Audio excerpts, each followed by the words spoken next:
Well, surely the aspect of business that most readily lends itself to the internet is finance, because all you're dealing with is a very simplistic world.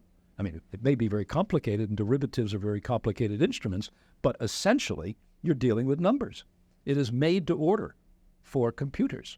Computers are made to order for that.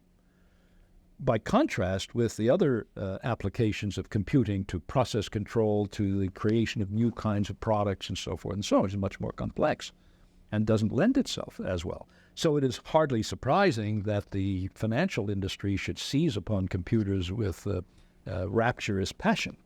And I do think, I am troubled by what could be called the casinoization of finance, a great deal of speculative activity, a great deal of... On the other hand, the other side of that is financial activity is not all wasteful.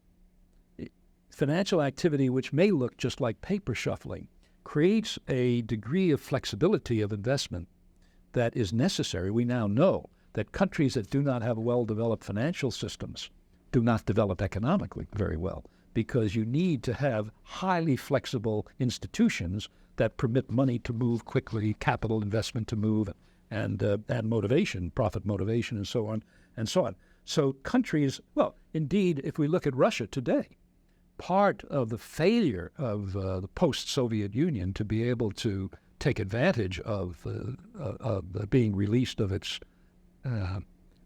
political shackles, I would say, is the non-existence of a financial structure.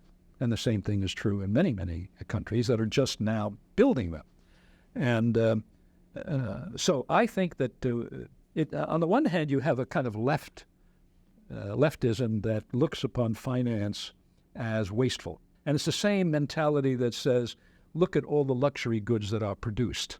We shouldn't be producing that. We should be producing bicycles because all Chinese need bicycles. That's a kind of leftist simplification that I think is not wise.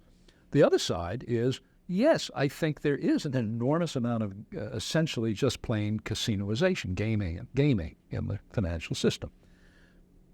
But I think that you cannot have a high-speed, rapidly developing, technologically agile economy without a set of financial institutions that serve that system, that make that possible.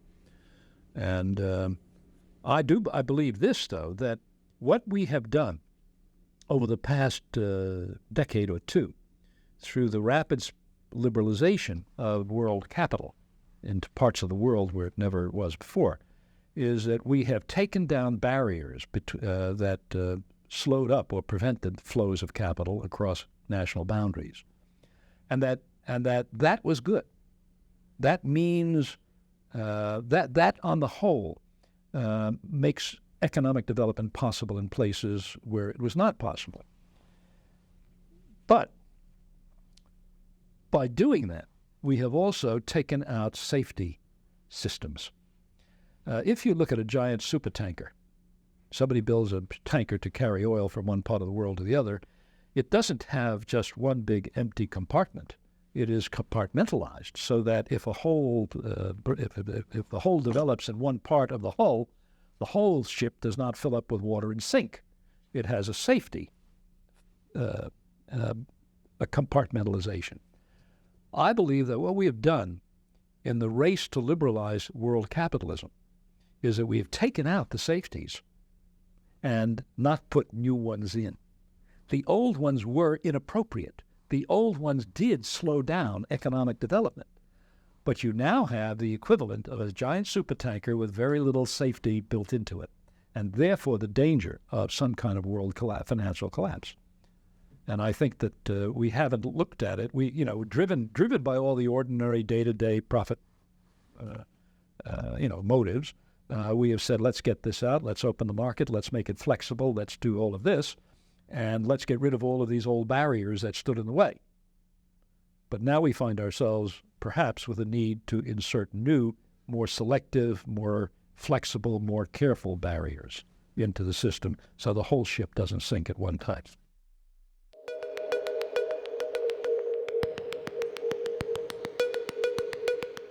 We say that you can reduce the entire subject to one sentence.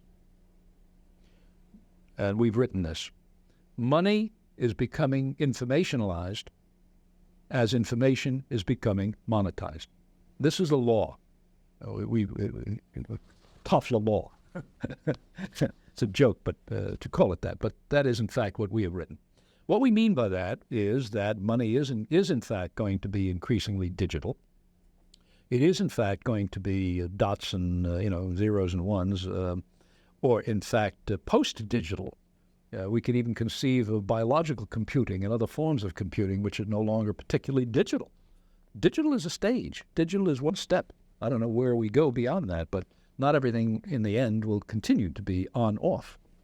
But right now, we know that money is okay. If you look at the history of money, for 10,000 years, the basic form of money in Asia was rice. And the reason for that was if you couldn't get somebody to accept your money, you could at least eat it. Money had utility apart from exchange. Not always, not everywhere, but in general. And this was true not just in Asia. We used salt. We've used textiles. We've used all kinds of products and things for money. And we call that first wave money. Second wave money was essentially money whose value was measured not by how big the bundle of rice was or how much it weighed, but by alphanumerics on paper. The paper money, you couldn't use the paper for anything else. You weren't going to eat or write on the paper once you had paper money. And paper money presupposed that there was a population that knew how to read and knew how to count. Paper money was money of the age of print.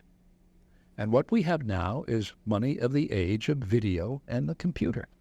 And the $1 trillion or more a day that are exchanged in the foreign exchange markets daily are monitored by young people sitting and looking at computer screens all day long. So, in fact, a fusion is taking place between money and information. And on the other side of that, information, we're discovering, has more and more commercial value. We are buying and selling information in ways that we never did before. We have countries fighting each other bitterly in trade struggles over intellectual property. We saw the GATT negotiations held up for 7 years, on the one hand by agricultural or first wave issues, and on the other hand by intellectual property, a third wave issue. So what we see, information becomes monetarily valuable and money becomes digitally or informationally based at the same time. Again, which is why we say information is becoming monetized as money is becoming informationalized.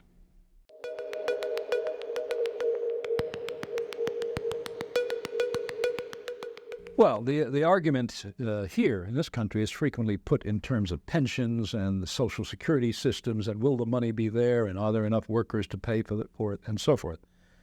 I've always argued that, my wife and I have always argued that what you have in the existing European American systems is what we call middle-aged imperialism. By that I mean that young people have been held out of the work system for longer and longer periods, getting longer and longer extended education, or being kept out of jobs for a longer and longer period, prolonged adolescence into your 30s, practically. At the same time, older people have been squeezed out earlier and earlier and earlier. So that means that the decisive jobs, the decision-making jobs in the society, were really being done by people 35 to 55, let's say. And I believe that the form of intergenerational conflict, if in fact it is not prevented, and I think we should do everything we can to prevent it, but if there is going to be intergenerational conflict, it will not simply be old versus young. I believe that old and young will form an alliance, and that, in fact, it is the middle-aged group which has control of the society for all practical purposes. These are the people making the decisions in the society. And I think that we will find not just emotional bonds between the old and the young, but other kinds, where there are lots of old people in society who are discovering computers also. They've got the time. They're the ones for whom becoming a screenie and just sitting and working on they've got more than enough time to do that. And many of them are educated. And I think we will find strange political combinations of young and old, not simply young versus old. And in fact, when we start thinking about age groups in terms of constituencies, as though they were political constituencies, and surely there are politicians who do analyze them that way, we will have a more refined analysis than simply old here and young there. There are more subdivisions within that.